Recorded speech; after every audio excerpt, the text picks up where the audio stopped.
Good morning, children. The next topic which we are going to take in this chapter, electoral politics, is what makes elections in India democratic? What are the measures or the tests or some norms which are making our elections democratic? So, first we will see that we read a lot about unfair practices in elections.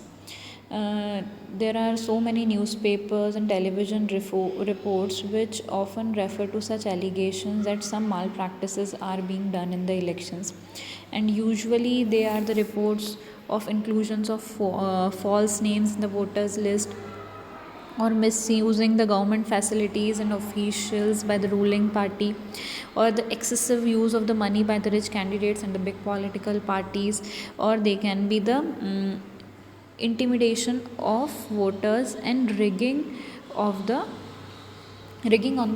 voting day. Rigging means the fraud and the malpractices that are being done by a party or a candidate to increase its votes. Now it may include different things like looting or stuffing the whole ballot box by few person, or recording multiple votes by the same person, and or bribing the polling officers to favor a candidate. Such malpractices are referred to as rigging. So such reports are often being reported by different newspapers or channels. Now maybe this is true that some of these reports are true, but and we feel very unhappy and depressed to read some reports, but fortunately they are not on such a large scale so that it can suppress the purpose of elections. जिस purpose से elections conduct किए जा रहे हैं, सबको equal chance मिलेगा free और fair तरीके से, जो हमारी गवर्नमेंट है बनेगी, जो कैंडिडेट है वो चूज़ होगा, वो ऑब्जेक्टिव हमारे इलेक्शन से पूरा हो रहा है। ये सारी चीज़ें माना हो सकती है कुछ लेवल पे, बट ये सारे लेवल पे सही नहीं है और इतने बड़े लेवल पे नहीं है कि जो हमारे इलेक्शन का ऑब्जेक्टिव है उसको सप्रेस कर पाए। नो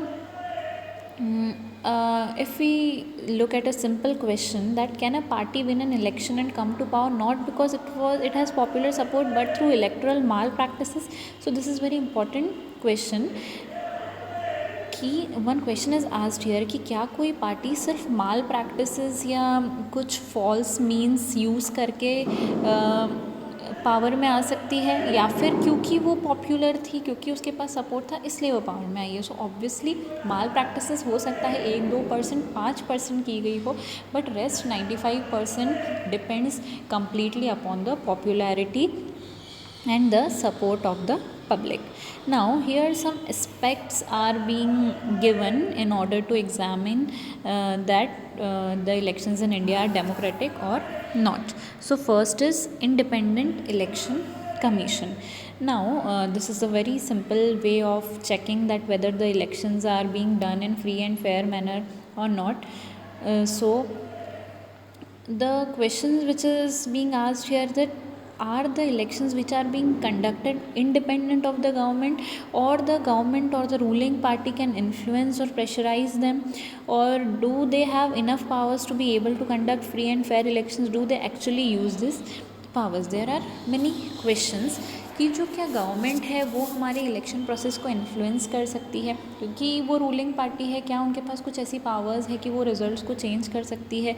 क्या इलेक्शंस जो हैं वो फ्री और इंडिपेंडेंट वे में हो रहे हैं कि नहीं? इलेक्शंस कंडक्ट कौन करवाता है? So this all the questions have one answer, that in our country the elections are being conducted independently. वो किसी गवर्नमेंट के प्रेशर के अंडर नहीं होते हैं। There is one commission named as election commission in India. It is an independent and very powerful kind of commission, and it enjoys the same kind of independence that judiciary enjoys in our country. The chief election commissioner is appointed by the President of India. He or she is the head of the election commission, and once the election commissioner is being appointed, the chief election commissioner is not even answerable to the president or to the government. And if the ruling party or the government does not like what the commission does, it is virtually impossible to remove the chief election commissioner. तो एक बार chief election commissioner को appoint किया, फिर जो decisions वो ले रहा है, जिस वे में वो इलेक्शंस कंडक्ट करवा रहा है, ये उसकी ड्यूटी है दैट ही और she has to conduct the whole elections very carefully and very in a very free and fair manner. कोई और पार्टी, कोई रूलिंग पार्टी, कोई गवर्नमेंट उसके काम में इंटरफेरेंस नहीं कर सकती है. Now very few election commissions in the world have such wide ranging powers as the election commission in India has. election commission जो इंडिया की है उसके पास जो powers है जो उसको दिए हुए हैं, वर्ल्ड में शायद बहुत ही कम इलेक्शंस कमीशंस ऐसी होंगी जिनके पास ऐसे पावर होंगे. Election now what powers they are having. So election commission can take decision on every aspect of conducting and controlling the elections, from the whole process, from the announcement of the elections to the declaration of the results. The election commission is having the complete control over the whole election process. The election commission implements the code of conduct. We know that code of conduct were the certain rules and regulations which were needed to be followed by the parties and the candidates. So this is being implemented by the election commission, and they can punish any candidate or party whoever tries to violate it. Now during the election period, the election commission can order the government to follow some particular guidelines to prevent use and misuse of governmental powers and to enhance its chances to win the elections or to transfer some government officials. So the complete handling or power is in the hand of election commission. It is not in the hands of government. It can even order the government to follow some instructions. And when on election duty, government officers work under the control of the election commissioner. Though they are government officials, but they will follow the instructions whatever given to them by the election commissioner and not by the government. Now in the last 25 years, and so the election commission has started to exercise all its power, and even it has expanded its power now, and it is very common now for the election commission to reprimand the government and administration for their lapses. And whenever the election officials come to the opinion that polling was not fair in some booths or even an entire constituency, they can order a repoll. If they feel that polling was not being done in a fair manner, re-elections can be held. Now the ruling party often do not like what the election commission does, but they have to obey the whatever instructions the election commission is given, because election commission is independent and more powerful, even more powerful than the government at the time of the elections. So because our country is having an independent election commission, so this is the first aspect that we are having or conducting the free and fair elections. Now the next aspect is the popular participation by the people. Now this is another way to check the quality of the election process which occurs in India. We will see that whether the people participate in it with full enthusiasm or not.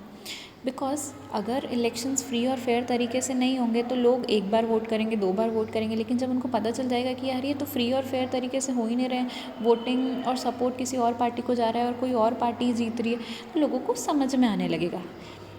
तो ये public participation जो है वो ये दिखाता है कि जो इलेक्शंस हो रहे हैं वो फ्री और फेयर तरीके से हो रहे हैं, इसलिए जो लोगों का इंटरेस्ट है और पार्टिसिपेशन है वो कंटिन्यूसली उसी लेवल पर मेंटेन्ड है. सो इस चार्ट की हेल्प से we will see the voters turn out in India and the country UK. Now what is voters turnout? So it is the turnout is the percentage of eligible voters who cast their votes in an election. जो वो लोगों का percentage है जो लोगों ने election में voting की थी. So 2 कंट्री का दिया हुआ है यहाँ पर, UK and India's voters turnout is being given here. So you will see that in United Kingdoms the voters turnout is has decreased. See, it has come down. While if you see this blue line of India, it is very constant, or it is continuously increasing or on the same level, you can see here. So what does this shows? We'll see that the people's participation in election is measured in turnouts. This I have told you, that turnouts is the percentage of the people who have cast their votes. So over the last 50 years, the turnout in Europe and North America has declined, while the turnout in India has remained the same, or actually it has grown up. It has gone up little bit from 56% to it has grown up to 66%. So this shows us that the elections in India are conducted in very free and fair manner. That is why the participation of people is continuously increasing, or it is stable. Now, in India, the poor people, the illiterate, and the underprivileged people vote in a larger proportion as compared to the rich and the privileged section. And this is the just opposite is the situation in other democracies or Western democracies, like in USA, poor people and African Americans and Hispanics vote much less than the rich and the white people. Here one graph is being given. See, this is the graph of